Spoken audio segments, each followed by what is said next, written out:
Oh, it's Iowa. From high school to international wrestling, on the mat and beyond, this is the Potentially Dangerous podcast with the guys from IAwrestle. If you're a fighter, you like a fight. If you're an American, you like a fight. If you're an Iowa Hawkeye, you know you're going to get a fight. Subscribe to our podcast on iTunes and all your podcast-friendly apps. And follow us on social media platforms at IAwrestle. Time to strap it up and get to the show. What's up, IAwrestle fans? We are back with Potentially Dangerous here. Hopefully you guys are all staying safe and staying inside and keeping everybody else safe at the same time. And so it's been a long time since we've been back, especially live here on Facebook, but excited to be back here. And we put out an article on our Rokfin channel. So, again, also thank you to those that have subscribed to that. We've been putting out a lot of great quality content that you haven't been used to. And, again, we're in the summertime right now, so this is going to be something we ramp up, obviously, throughout the summer, and then hopefully when next season gets underway. And most recently we put out late night that there's a proposed changes to the weight classes that were going to be possibly coming down, and I thought it'd be a good opportunity for us to get on Iowa High School Athletic Association's Director of Officials, Sports Admin for Wrestling, Lewie Curtis. So, Lewie, welcome to the show. Thank you. How are you? Glad to be a part of it. I know you just got out of a big meeting, and how is wrestling a topic right now, or are we just worried? You guys worried about baseball, softball? How are things going there on that front? Well, we had a wrestling advisory committee meeting just a couple weeks, about a week and a half ago, and so those recommendations that came out of that meeting went to our board of directors today, or board of control today, and they approved 5 different recommendations from that committee. So we are doing a little bit of wrestling discussions right now, but obviously a lot of focus on what's out in front of us with regard to the summer season and the start of the school year and stuff like that we're all keeping our fingers crossed right now. When it comes to the other sports, how involved are you in here, since with obviously track, all those that season getting canceled? How involved are you in those talks? Well, I'm certainly involved in, at least in the discussions, and trying to, a lot of times the guys in our office, people in our office will look to me for to kind of wear my former AD hat. And because I've probably got the most current experience as an athletic administrator. So some of that, and then, with being in charge of officials, I have to be involved in some of the discussions with regard to how is it going to affect, the track and field officials or the soccer officials or the baseball umpires. So it's kind of meshes together. So I got to imagine this is obviously new times for you. It's new times for everybody. But, Lewie, I want, as a director of officials, you're really connected into the wrestling community. You're involved in, sectionals and districts, so many different levels. But for those that don't know you, how did you get to this point? What's your involvement in wrestling for those that don't know? Underwood, but I'll let you kind of go from there, where you got started and why you love the sport. Well, I grew up in Williamsburg, Iowa, and my dad was a longtime wrestling coach there and later became a wrestling official. And I would say that was kind of where I started my passion for wrestling, just being at the doorsteps of the University of Iowa. You become a Hawkeye and want to support wrestling. Came out to Underwood in 1987. My wife and I moved here, and I was a junior high wrestling coach, and assistant wrestling coach, and coached some other sports, and then became the head wrestling coach in '89, and I coached through the 2000 season. then I became the middle school principal and athletic director. And after that, spent a few years coaching, when needed and when called upon. And then, basically spent 16 years as the middle school principal and AD. And then in 2016 was hired as the director of officials at the Athletic Association and was also put in charge of the sport of wrestling at that time. So you've been around a little bit. Yeah. Since 87, involved in schools. And, so yeah, it's been a good career. These last 4 years have been, just something different and a change of scenery and a change of the job. And it's been a lot of fun, to be able to do that and to be able to get back into wrestling and get back more involved in the high school wrestling. What would you say has been the biggest change from, just being in administration to now being at the Iowa High School Athletic Association in the sport itself, maybe, just as we're seeing numbers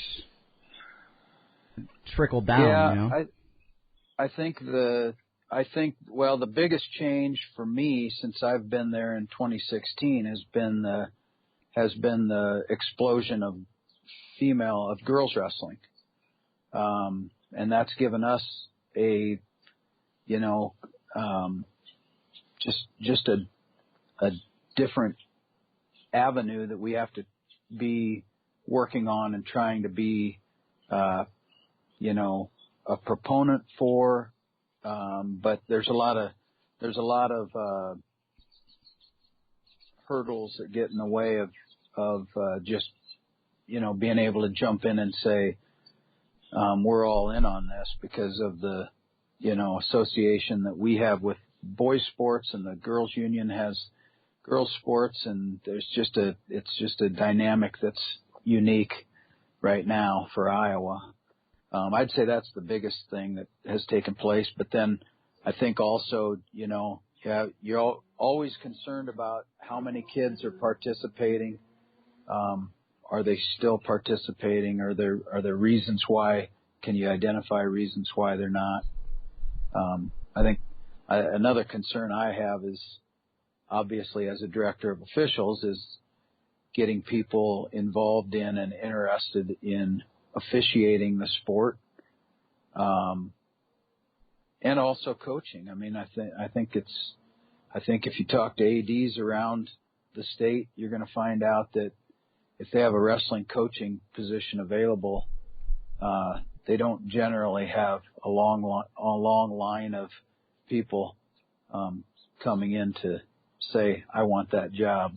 So a lot of things there to consider. Well, I want to go right to, girls wrestling. Obviously, that's been great for numbers, right? But you guys aren't really, you're not really affiliated with that. And every single year, once the season gets over, that topic gets brought up again. Is how do we get both unions to the table to where one is pushing one way or the other, or how we just make it work? What side, from your standpoint, is maybe holding this back? Well, the trick of it all is if what is wanted is that girls wrestling becomes sanctioned, then it's got to be sanctioned through the Girls High School Athletic Union, because they are the governing body for girls athletics. I think I'm still a little apprehensive about just pushing girls wrestling somewhere else and saying sanction it, because right now we have, somewhere around 400 to 500 girls in the state of Iowa that have participated in high school wrestling this last year. And if it's sanctioned, then that means girls wrestle girls 100% of the time. They're going to have, their own team. They're going to have their coach. I mean, there's different ways that people can go about devising that, but ultimately, girls are only going to be able to wrestle girls, and with only, let's say 400 to 500 girls, and you have 270 wrestling programs. That's only a couple girls per program on average. Obviously, there's some that have quite a few more, and there's some that have none. So my concern with it is, you might be a school that can put out 10 or 15 girls on your wrestling team, on your girls wrestling team, but you might not have schools within an hour, hour and a half of you that have more than one or two. And finding people to wrestle, if you can't wrestle, a JV match or go to a JV tournament where there's boys, it just makes me a little leery. I think the numbers need to increase and keep increasing. And then I think the girls' union, once they decide we want to go ahead and do this, if they've got the interest from the schools, if the schools have expressed, yes, we want a wrestling team and we will have a wrestling program for girls. I think once that takes place, then I think then the numbers should continue to increase. They've increased to a great extent. I know 3 years ago we had under 100. So to have 500 just a couple short years later is definitely moving in the right direction. Oh, it's obviously positive, and we don't know what's going to happen from now until then.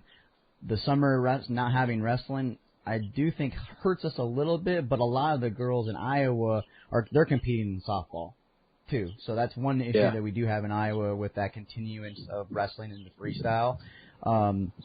Now you said something in there. You're hesitant of somebody else sanctioning it, and I've talked to some people about why couldn't the IWCOA technically sanction it, or IAwrestle, or somebody go out and create a governing, just like the Girls Association did, just like the Iowa High School Athletic Association did. Why can't someone else sanction it? Maybe bring you guys to the table, bring the Girls Association to the table, and maybe them. I mean, yes, it wouldn't have the Iowa High School Athletic Association, the boys or the girls technically sanction it, but it would be a sanctioned sport if we could get somebody that could get a board together and get administrations behind it. That could be a possibility. Is that, it's kind of a far out thinking there on that, but someone else technically could sanction girls wrestling in Iowa, correct? Well, kind of like USA Wrestling has its own organization, and AAU Wrestling has its own organization. I suppose there could be something like that. The trick is when you involve schools, the schools are members of the Iowa High School Athletic Association, or they're members of the Iowa Girls High School Athletic Union. So those schools are, a part of our organization. So then to have it'd be a completely outside entity, and I don't know how that entity would, how they would organize the teams that the girls are now on. Would they be, there'd be a lot of things that would have to take place that I'm certainly not an expert at, but it'd be, I suppose, would it be a possibility? Yeah, sure. You could also have kind of like, that when you think of college sports, you generally think of NCAA. There's NCAA Division I, Division II, Division III, but there's also NAIA. there's junior college, and those organizations, they didn't always exist, and they became an organization when they saw there was a need for something different than what the NCAA had to offer years and years and years ago. And then all of a sudden there's a whole different organization. So could it happen? Certainly. Is it going to happen under my guidance? No. Somebody else is going to have to take that one and run.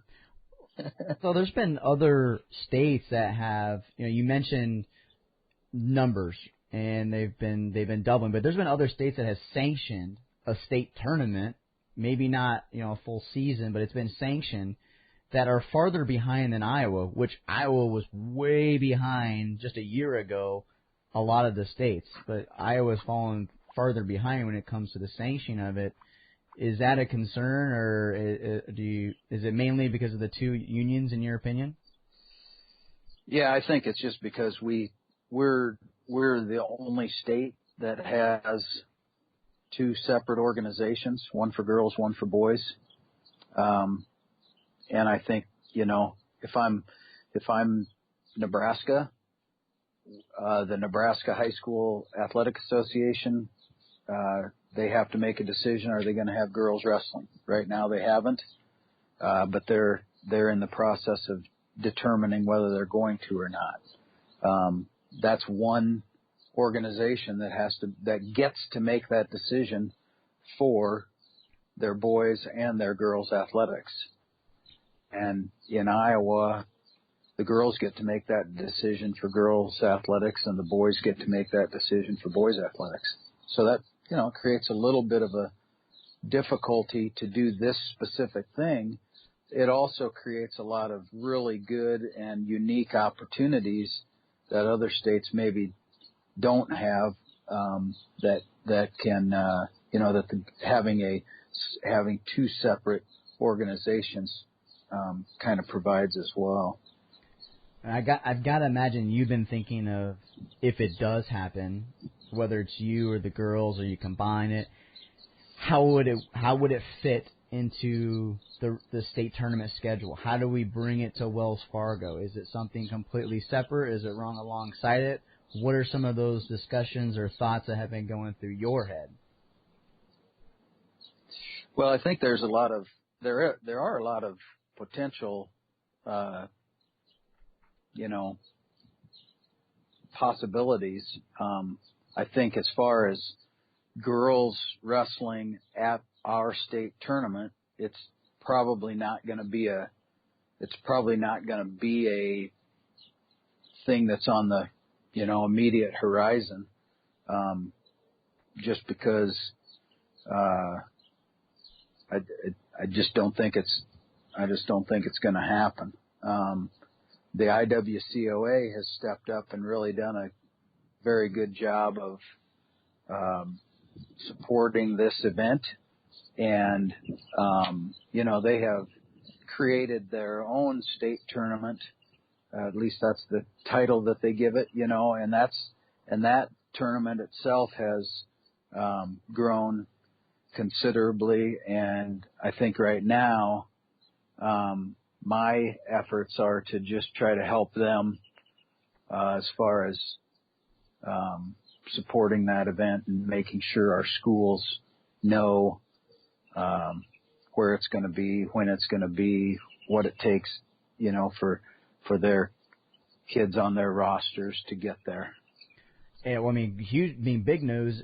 Waverly was the forefront of this and got it going. There's lots of other people that were involved in it, right? But it's been hosted at Waverly. Now it's going to Iowa City in an actual arena, which will up it, tenfold, right? And places for people to sit, and just makes it feel a lot bigger of an event for these girls. Yeah, I think so. I think that's a huge move. I think the Iowa City High is going to host that event. It's going to be, from what I understand, it's they're in the works of, or maybe they've already made a deal with the Extreme Arena in Coralville. And yeah, I haven't been inside the arena. I've seen mock-ups of it, and we were supposed to go there last month during the state AD's convention and do a tour, but the state AD's convention went by the wayside as well. So we haven't got to see inside of it yet, but I've visited with Luke Eustace from the arena, and I know they're really excited to get that thing up and running, and I think wrestling is something that they really want to feature. All right, so let's move on here with late Friday, I believe it was.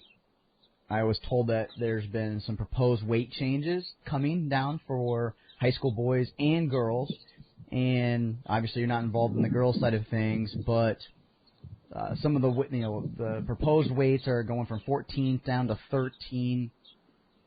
What are your discussions?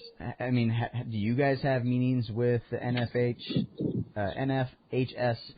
to, did they give you guidance, and is it on your guys' end to decide whether you follow suit or not? So the first thing that is important to know is that we are a member of the National Federation of High School Associations. So the NFHS is our governing body. And in order for us to have a seat at the table, so to speak, with regard to rules, proposals, rule changes, just really anything that has to do with the sport itself, with any of the sports, we have to follow the rules that they put out, especially with regard to, how the sport is played.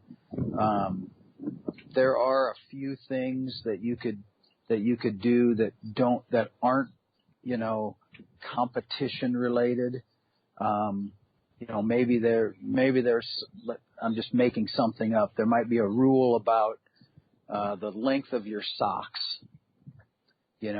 and you might choose to allow kids to wear socks of their choosing. That's probably not going to get you kicked off of the NFHS rules committee, the ability to help, propose rules or anything like that. But if in this instance, if the NFHS says these are the weight classes that the NFHS is going to, adopt, and your state says, well, we're not going to adopt those, we're going to do this, then you would be going against that specific rule, that would then eliminate you from, being able to make proposals. It would eliminate you from being shunned on the committee. You're shunned, basically. Yeah, basically, yeah. Makes sense. Until you decide, we're going to play by your rules, then we can be a part of the rules making committee.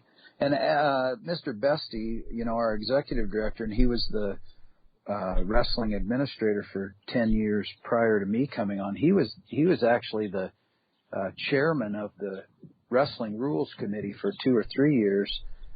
So we definitely had a huge impact in that committee, and we want to continue to have that, whether or not we're, things kind of cycle, and they have to take turns through some of the other states to be on the committee. So it might not be me on that committee, but if it comes around to Iowa again, we will definitely take our turn on it. And if we're, just playing by our own rules, we're not going to be there. So our chance to, and I think it's a philosophy of our organization really, is we're a member of their organization, and we are 100%, we're all in with them. So that's how we're going to do it. Some states don't. Some states do. Now, they're again going from 14 to 13. What has been your reaction to it? Because here in Iowa, wrestling is completely different here in Iowa than, say, it's in Montana or California or Pennsylvania, Texas. Everybody's numbers are different. What are your thoughts initially here, seeing the proposal of the weights? And we'll get to those exact weight classes here, but mainly cutting out one whole weight class. Does that hurt or help Iowa, you think? Well, I think it depends on how you perceive it. I think it depends on what you're looking at specifically. For a tournament, I don't think I wouldn't say that it helps, individual tournaments. For dual meets, I think it helps. I think we have the numbers that we generally see is about 30% of our weight classes in dual meets are forfeits. So that's, 4 to 5 forfeits in a dual meet. Is too many. And so when we have 14 weight classes, and we're only wrestling 9 of them or 10 of them, I think the dual meet, one less weight class in a dual meet makes that dual meet better. I just so rarely see teams that put 14 kids on the mat every single weekend or every single Tuesday night or Thursday night. It just doesn't happen very often. There are definitely teams that can and do, and the bigger schools probably can and do. I think my own personal opinion on dual meets is I'm not a big fan of all the criteria for breaking a tie in dual meets. I like 13 as a number because then it's pretty simple. Who won 7 matches and who won 6, and that's the win. The winner is the team that won more matches, or at least that's how it could be determined. And you don't have. I mean, this year I know you are aware of it, but we had a couple of dual meets that came down to, which team had the most first points scored in a match, and that's how a winner of the dual meet was determined. And I don't mind seeing that kind of stuff go away. There was actually a proposal. I don't actually know what proposal went in front of the board. I just know there were about 4 or 5 different proposals that I saw initially. I don't know what came out of the committee, but I do know in talking to the wrestling administrator for the NFHS, the board has to decide on the rules, in favor of or against by, I think it's the 28th of this month. So we'll know more in about a week. But I know one thing that went through there as a possibility was, could you consider having fewer weight classes for dual meets and more weight classes for tournaments? Keep 14 weight classes for individual bracketed tournaments and have maybe 11 weight classes for duels. I don't know if I highly doubt that that's what came through. I don't really know, but it's just an interesting concept. But because dual meet wrestling and tournament, individual bracketed tournament wrestling, they're just not really the same thing. I mean, the wrestling is the same, but the philosophy, how you go about it, it just looks so different.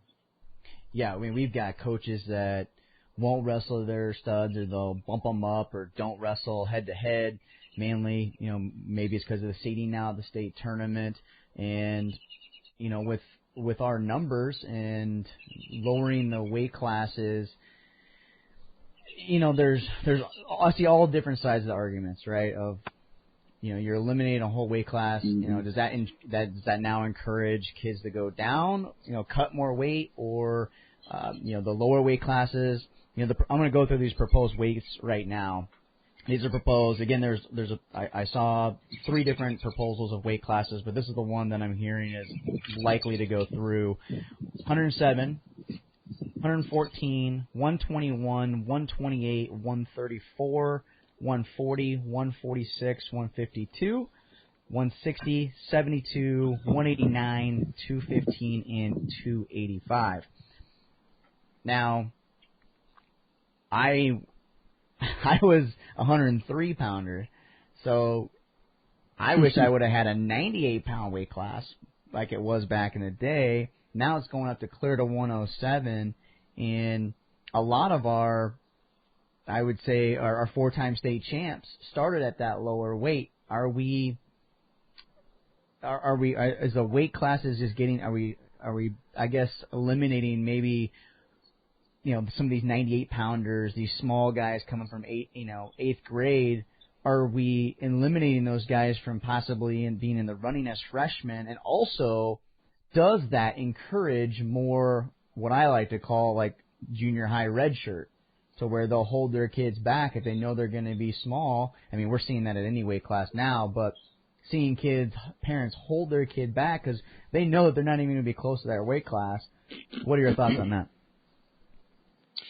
Well, I had a son who was a 106-pounder as a senior, and he wrestled in college for 5 years, and it probably took three full years for him to get to 125 and feel like he was actually 125-pounder. So for him, just because of his natural size, he probably would have loved to have 107 be the weight class when he was a junior and senior. His freshman and sophomore year, he had to wrestle up at 113 because the kid that was ahead of him was the 106-pounder. So I think it all varies. It's a 1 pound difference. I know that there was a lot of discussion about, trying hard to not eliminate the small guy, the little guy from the lineup. It's definitely jumped up over the years, but we've also had some increases in the number of weight classes. It used to be 12 weight classes not that long ago. Then they went to 13. Then they've gone to 14. I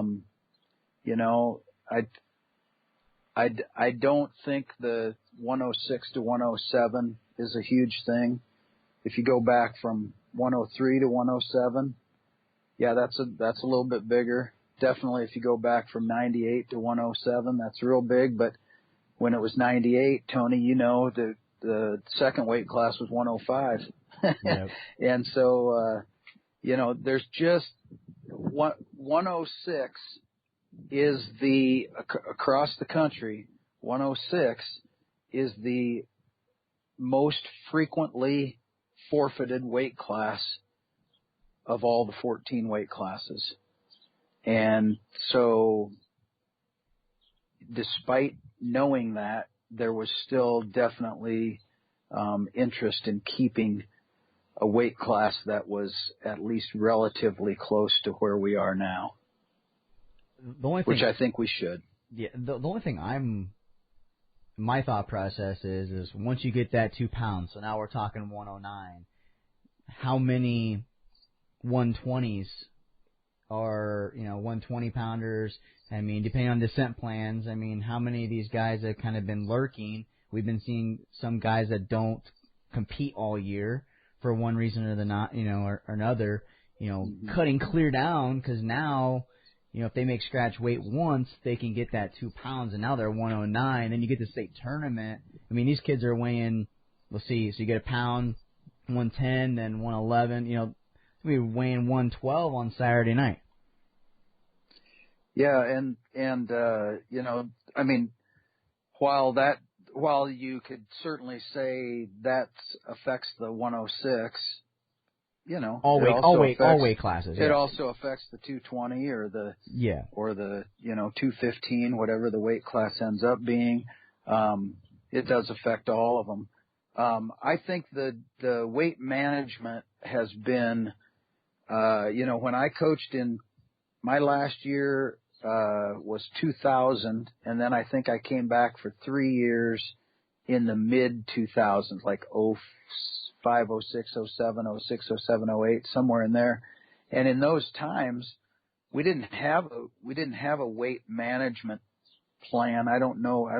Can't recall the year that came into effect, but all states have to have some kind of a weight management system. And I think that's changed the massive weight loss stuff.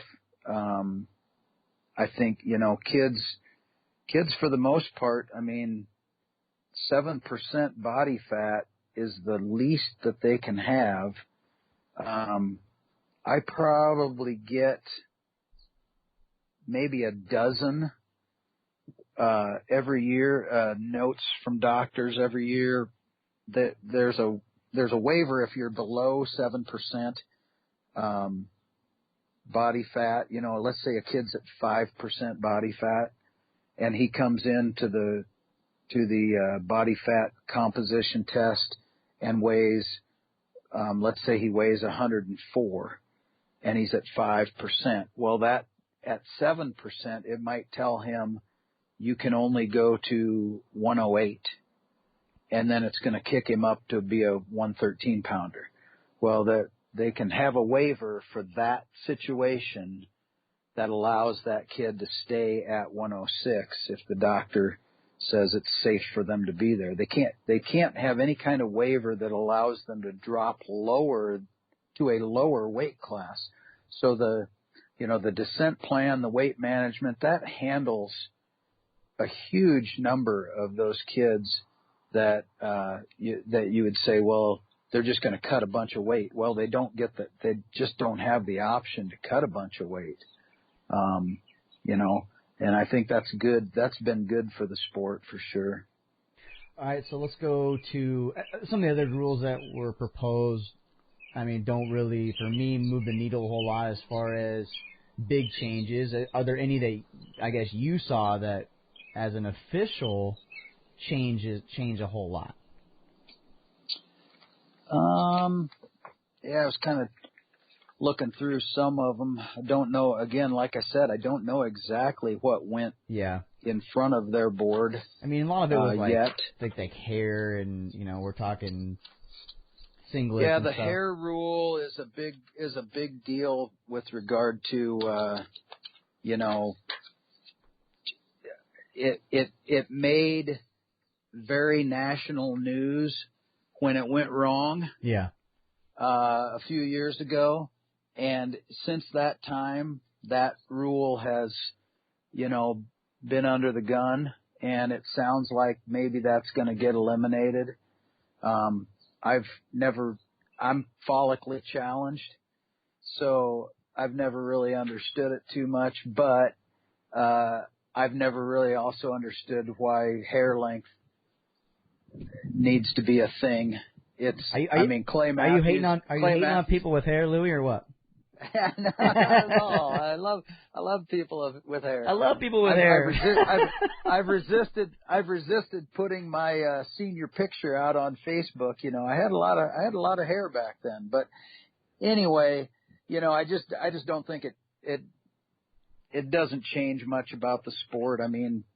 You pull somebody's hair now, it's illegal. You pull somebody's hair because they have long hair, it still should be illegal. Yep. So, I don't think that's a thing. We had some recommendations that went in front of our board here in Iowa that might be of interest. And certainly they changed things a little bit. We talked about dual meet wrestling.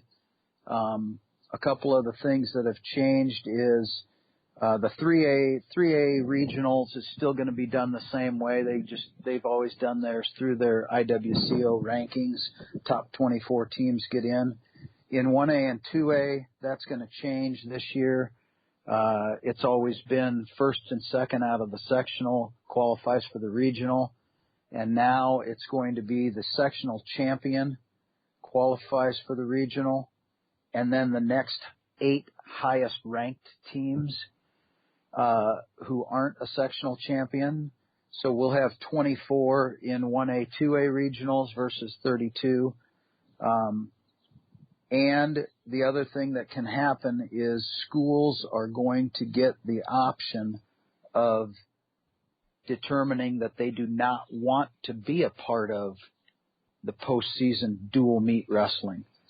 So what we're hoping that does is eliminates the teams who, you know, for their own reasons, they choose to not send their varsity kids. Okay. Or they don't want to be a part of the regional. They would rather, you know, go to practice. They don't want to wrestle on Wednesday before the state tournament, whatever the reason is.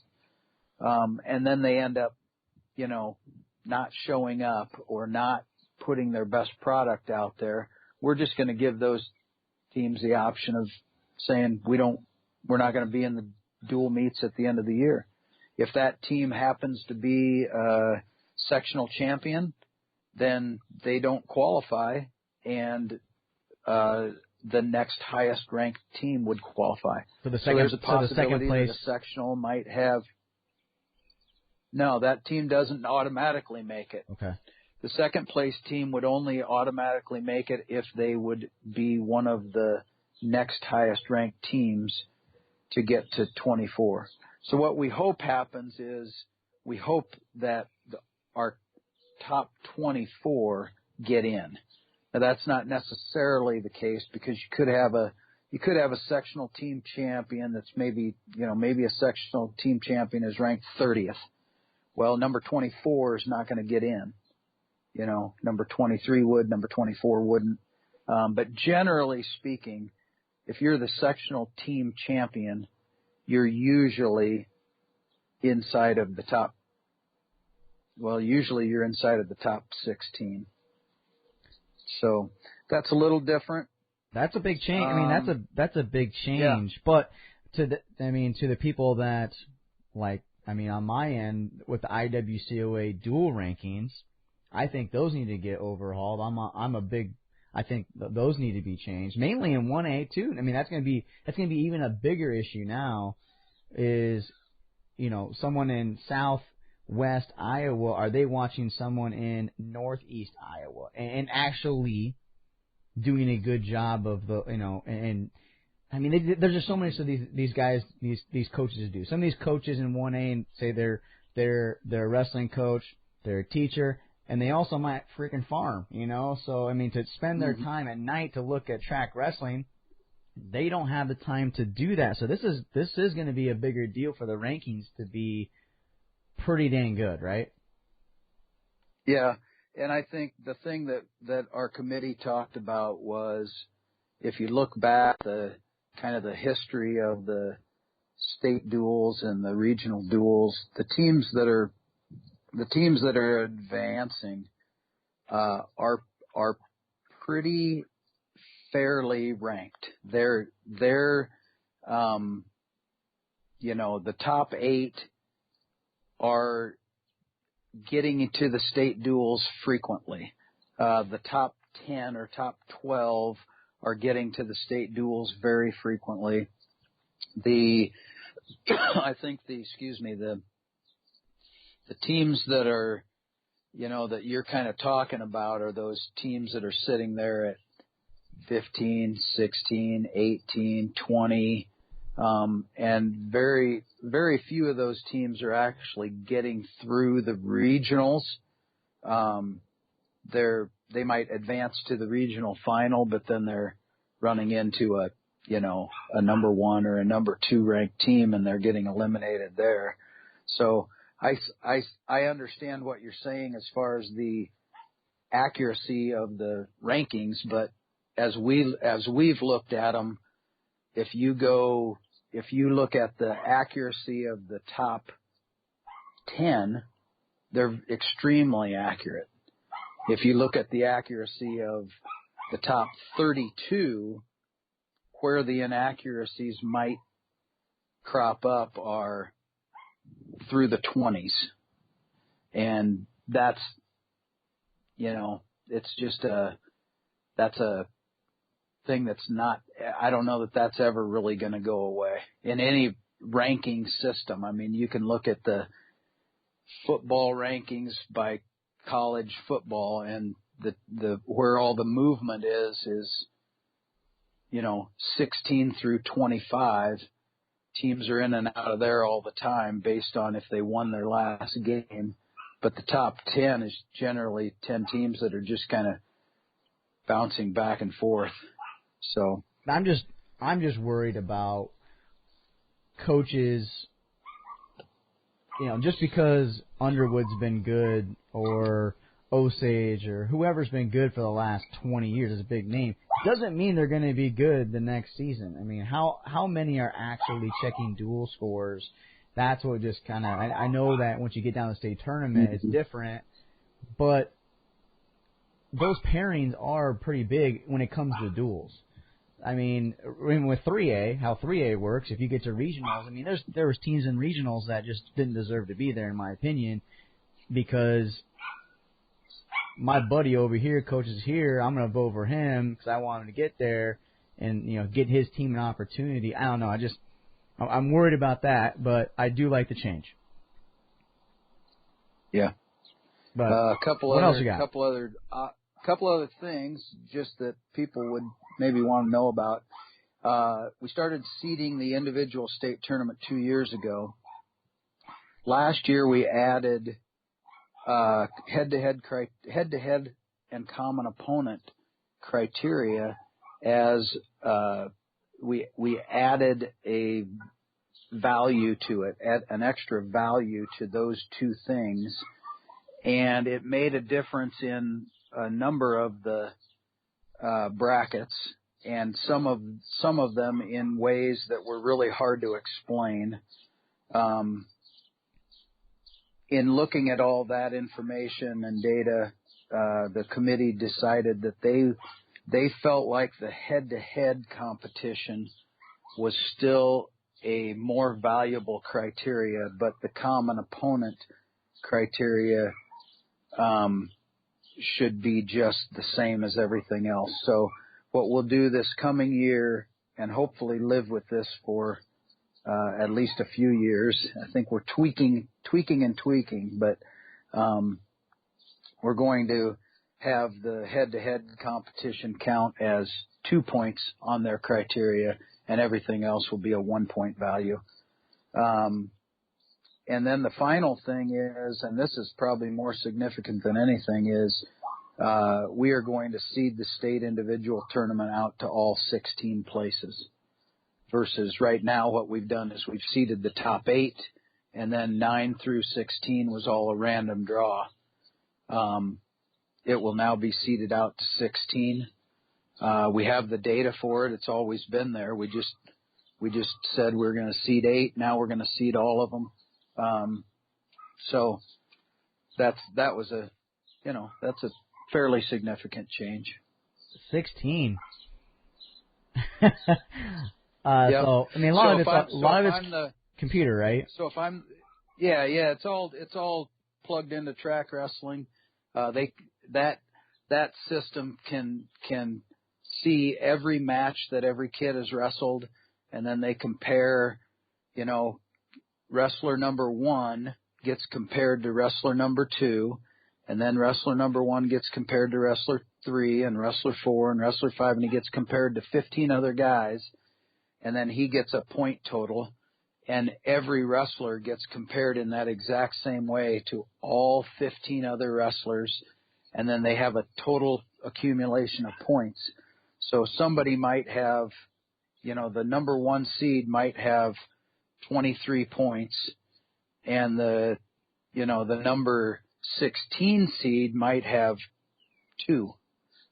And in the past, that kid that had 2 points, he might have drawn out the number 8 seed whereas the number 9 seed, who might have 11 points, drew out the number 1 seed.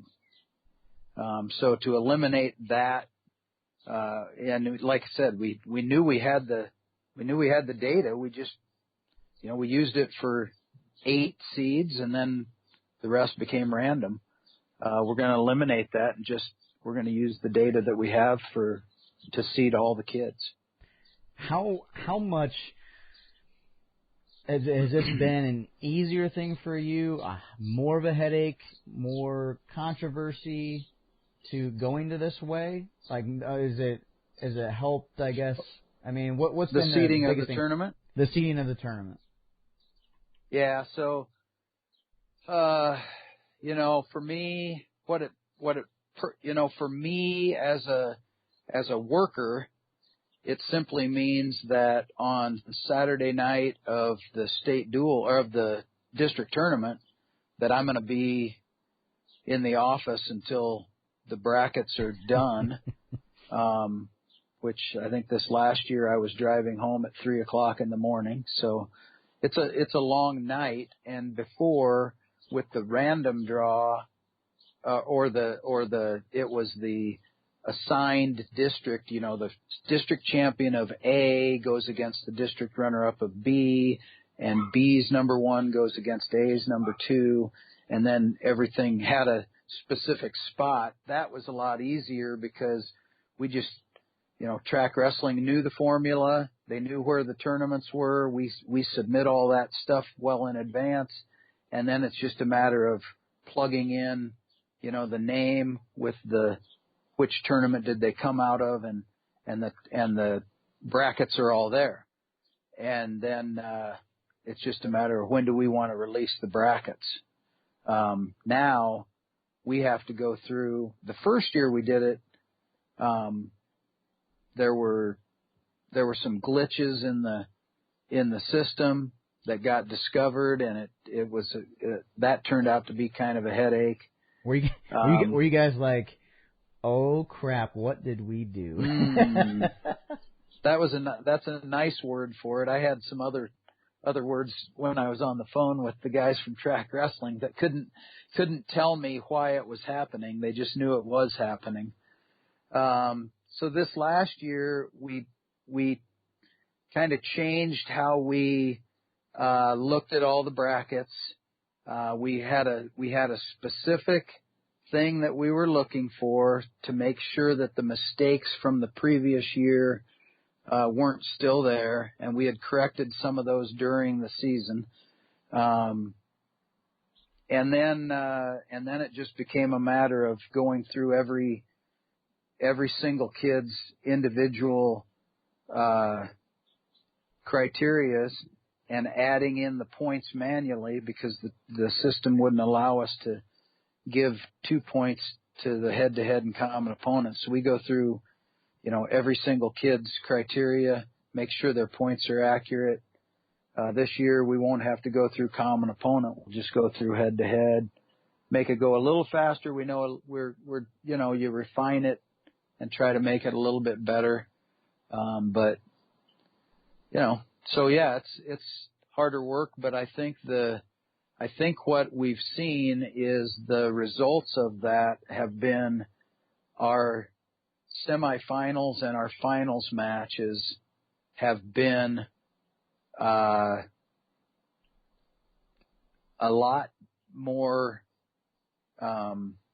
They're true. The better kids generally, not always, but they're generally making it through. The ones that you kind of think, are your best kids, based on your knowledge of the sport or whatever. You're seeing a lot of those on Friday night, and I think that's good instead of seeing that on Friday morning. Now, does with the common opponent thing, when we have, say, Waverly, they're competing with 1A and 2A a lot up there. There's a 3A school. I mean, some other schools do, but Waverly comes to mind that there's not a ton of big 3A schools up there. I guess what was the reasoning behind the change of, head-to-head common opponents? Yeah. Well, a lot of it was we had some situations where we had kids who clearly should have been seated ahead of kids that they ended up getting seated behind. And the reason they got seated behind them was because that particular kid happened to have the abundance of his criteria came through common opponents with other kids. And you'd see it where you would see it a lot of times, and Waverly might be a good example because of a 3A in a heavily 1A, 2A population, or other places you would see it might be border schools who, maybe go and wrestle in, Illinois and Wisconsin or Missouri or Kansas or Nebraska more, and their kids are, they're getting criteria points, but they're just getting it based off of, I was last year's state qualifier, which was worth a point. But they weren't getting it based off of, we have a common opponent, because I go this direction to wrestle a lot of my matches, and you're not going to see any of those kids. So when I compare with you, we don't have a common opponent, and I can only get my 1 point, whereas somebody else might, stay in state, travel around the state, see more common opponents, and then boom, boom, boom, boom, all their points are being gathered by having common opponent victories or common opponent criteria. They didn't actually beat that guy over there. They beat somebody that he lost to. Yep. And so they just felt like there was too much value that people were getting. And there were some high profile situations where I knew when I was seeing the bracket on that Saturday night, I thought, oh man, I'm going to hear about this one.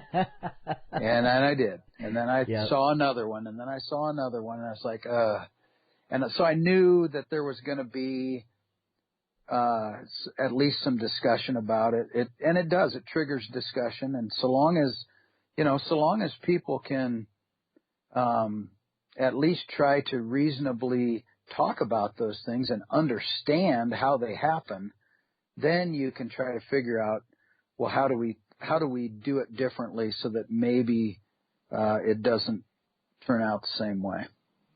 Well, I want to applaud you guys for one taking a step to seed this thing, because I know it's another step for you guys to do. It would have been just easy just to keep it the same. And then now, too, to realize, okay, well, we got to change this. And, as long as people are willing to listen and change, I think this thing will continue to evolve. And, at the end of the day, we want the best kids wrestling on Saturday night. And that's what this is creating. Now, I know we've been going for about an hour here, so I'll try to wrap it up here for you. But one topic that got brought up that I know was proposed was the eliminating 1A and 2A sectionals. And I got to imagine that's numbers. I know Audubon had, might be this number, there was 2-way class. There was not, at the Audubon sectional, there was 2-way classes that didn't have 4 or more. There was only 2-way classes that didn't have 4 or more kids in the bracket.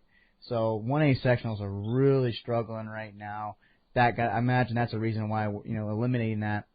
Where is that in the process of, being proposed? Was it proposed? And is it a possibility coming soon?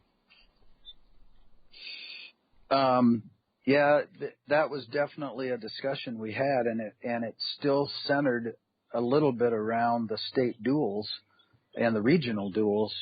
Was that if we decided to move the date of the state duels, that we would possibly move it onto the weekend of the sectional tournament and eliminate the sectional tournaments and just go to a district qualifier. That particular discussion took place about a week after the state wrestling tournament ended, and part of it was because we were in negotiations with Wells Fargo Arena for their venue, and we needed an answer. Were we going to be in there Wednesday through Saturday, or we were going to be in there Thursday through Saturday? And so we kind of had to press the issue a little bit.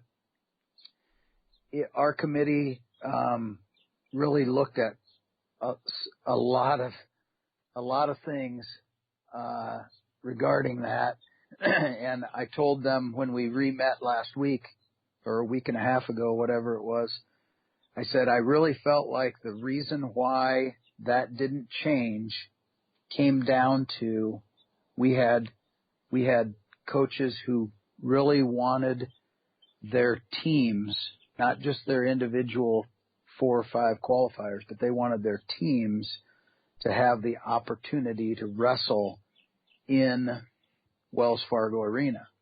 And that was the main reason why state duels didn't move.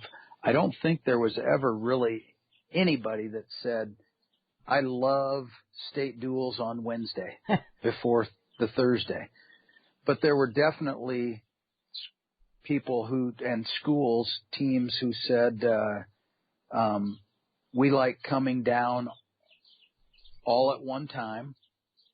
We like that our fans can come down on Wednesday and watch the duels and then stay.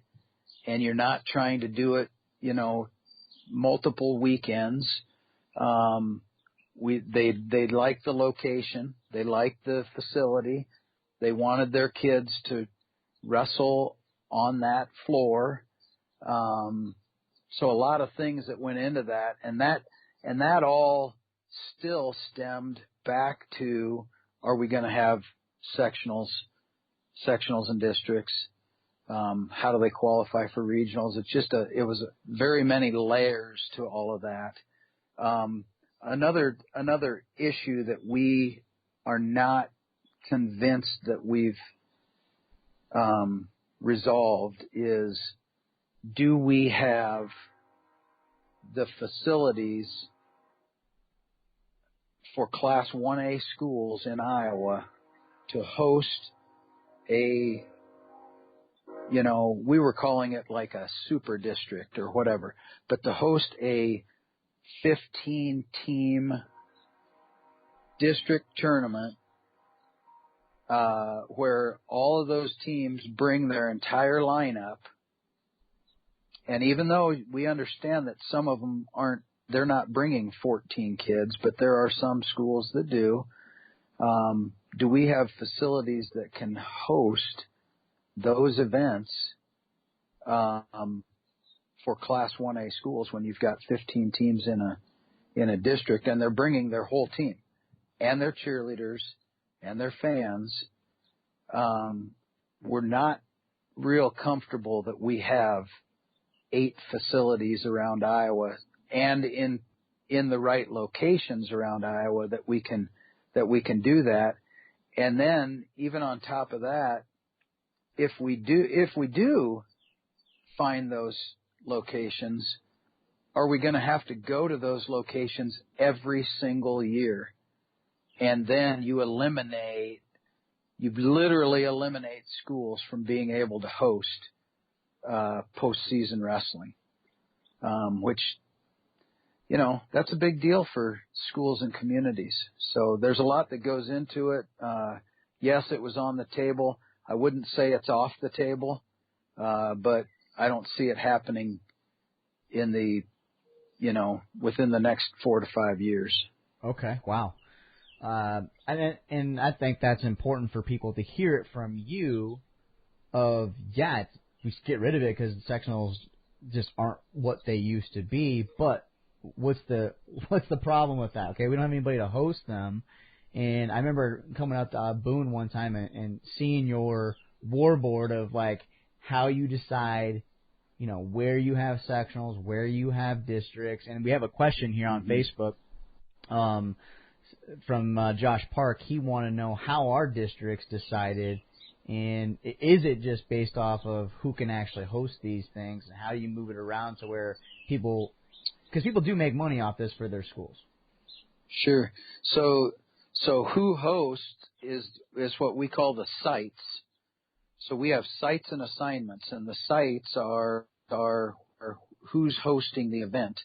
And every year, our member schools athletic directors go in. There's a spot on their database that they provide information for us, and one of the pieces of information that they provide is, do you want to be considered for hosting postseason, let's say in this case, postseason wrestling? We ask it for every sport.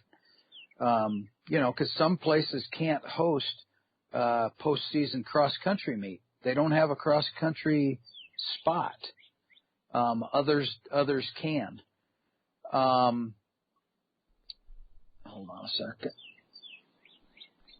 Okay. Sorry about that. I think I was getting a phone call. No, I was getting a phone call from somebody, and I had to decline it. So, but anyway, so schools first have to say they want to host. Then they have to provide us information. How many seats do you have? What's your parking like? What is your basically what's your facility like?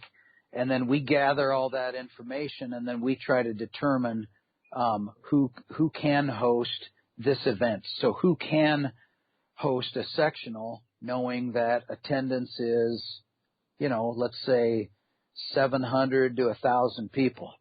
Who can host a district when the attendance is maybe 1,200 to 1,400? So then we start to narrow that down, and then facilities change. Denver might not have been a place that we would send a district to before they built their new sports facility. Now we want to go there because it's a great spot with a lot of seating and good parking. So things change. We look at that for the sites. As far as the assignments go, we do a lot of research on, trying to figure out what teams are returning, the highest caliber kids, the most points. We look at returning place winner points, returning state qualifiers. We look at roster size. We look at, tradition a little bit, but mostly it's really more about what do you have coming back. Hard to determine what you're going to have for freshmen, but for the most part, it's what do you have coming back. And then we try to, geographically, we have to play into the geography of the state. We can't send, I can't send, Don Bosco to Sydney. Yep. So that's all a factor in it. And then we do try as best as we can to, separate power, at least perceived power, as best as we can, so that we end up with, the best, fighting their way through it at the end of the year. And that's got to be, when is that time? What's the timeline for that? Because, like you said, you don't want the two best teams of the same district or sectional, whatever it may be. What's the timeline of when you start doing this? So actually, we've had discussions about that as well with our advisory committee, but we put that out in October. It's really literally before the season ever actually starts. Part of the reason we do that is because we've got to have sites, and to ask a school to host an event that's going to have 30 to 50 workers and have 11 to 1,200 people walking into your gym on a certain Saturday in February. People need time to know that I can do that. I mean, I have some schools that have turned us down to host because they run 3 or 4 wrestling tournaments during the year, and they say, I don't want to host the district because the people that I have working are already working 4 times for me, and I'm not going to ask him to do a 5th. Yeah. You know, so it all varies that way. You know, it's that part of it's been very interesting to me, being a former coach, then being a former AD. Those two roles by themselves are just not a lot alike. And then to go into this role, it's kind of a combination of coach and AD, because you're looking at facilities, but you're also looking at how good teams are. All right, so I want to end the show here on some discussion. We started it with all the COVID stuff going on, and going into summer sports. Don't know how that looks, right? Obviously, school's been canceled, but when we look into fall and winter sports, football, and I mean, I care about wrestling, honestly. And then I've heard of Des Moines Public Schools are already planning to go to virtual classrooms or whatever it may be. What happens sports-wise if Des Moines Public Schools, and it's going to be, this is Des Moines here, but let's just say, how does that affect like their participation with maybe CIML? Has that been a conversation of how we can those kids still compete if other schools are going to class? Well, how schools, how they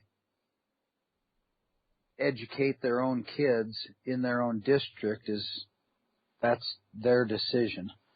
What we base our decisions on are the governor recommendations, the Department of Education, and we work in conjunction with the Department of Education, the Iowa Department of Public Health, the Center for Disease Control, all of those things. So when we said spring sports are suspended, that was pretty easy because schools had been suspended.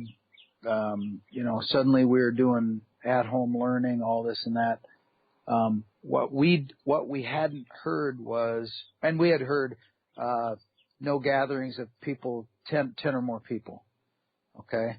Well, what we hadn't heard was you can't go with your team to the track or to the baseball field.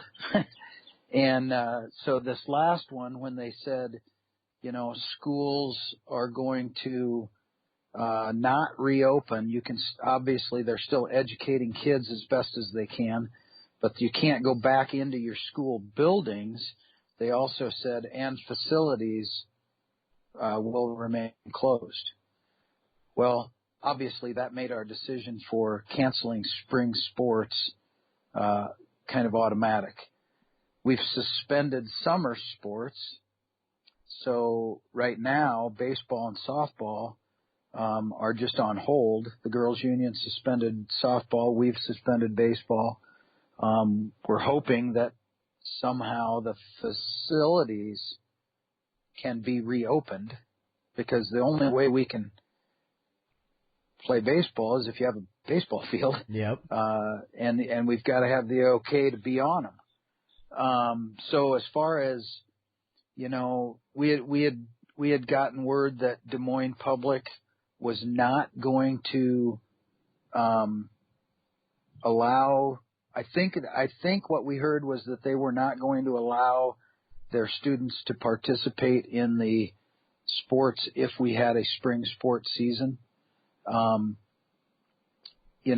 don't know where they stand right now with what's going to happen in the fall, or even what's going to happen in the summer. If they're going to, if suddenly we get word that we can play baseball in the middle of June or something, and we start having a baseball season, I don't know if Des Moines Roosevelt or Des Moines East or Hoover is going to have a team. I'm not sure what their decision making is on that, but I know that if those public schools in Des Moines decide that they can't they're not going to allow their school to field a team, but we have 350 schools that are.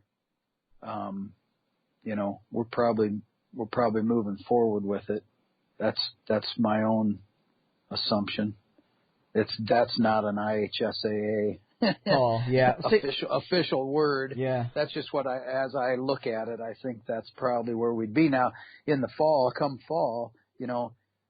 man, it's just so hard to fathom that this is something that we are going to have to consider. But I had tickets to the NCAA wrestling tournament with my dad and my brother, and I remember my wife calling me on the phone, and she said, well, what if they cancel the NCAAs? And I said, there's no way they're going to do that. And then about a week later, they were canceling them. So a lot of things that have happened that I just couldn't see happening in there, and it's happening. So, we're taking our lead from the leaders of the state, and we're giving them our full support when they have to make those tough decisions, because we know what that's like as well. I mean, let's just say that maybe the cap is 50 people or 100 people, whatever it may be. Do you think that we would have like a football game or a volleyball game and then go into basketball and wrestling with no fans? Is that something that has been thought about? Is it even a possibility?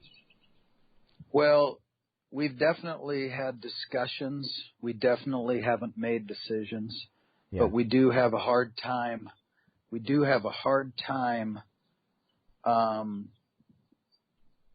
Accepting that if it's only safe enough to put, 10 people inside of a gym, probably not safe enough to have a wrestling meet.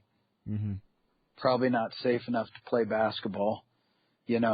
Our main concern, and I think this has been stated from the get-go, is the safety of our coaches and our players and our communities.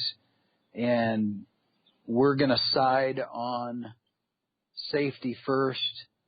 We're going to side on health, and we're going to follow the lead of those people who have been put in the positions to have to make those tough decisions. Well, I want to thank you for spending some time here with wrestling fans, obviously here in IAwrestle, but in all sports, it's good to hear somebody from the Iowa High School Athletic Association. So I appreciate you coming on here to represent them when it comes to softball and baseball, because let's be real, like a lot of our wrestlers, they play baseball too. They're multi-sport athletes, especially in 1A and 2A, and so I appreciate you coming on and taking the time. You're welcome. All right, so anytime. Thanks, Louie. So that's been another episode of Potentially Dangerous. We're back. Hopefully we'll be doing this every single Wednesday at noon. So if you enjoyed it, if you got a guest you want to see on the show, drop a comment below, and I'm reading it all. and we're happy to hear from you. If you got any questions or anything like that, maybe I can shoot them to Louie after the show. Or maybe there's something I can answer. Probably not. Louie's going to be the guy.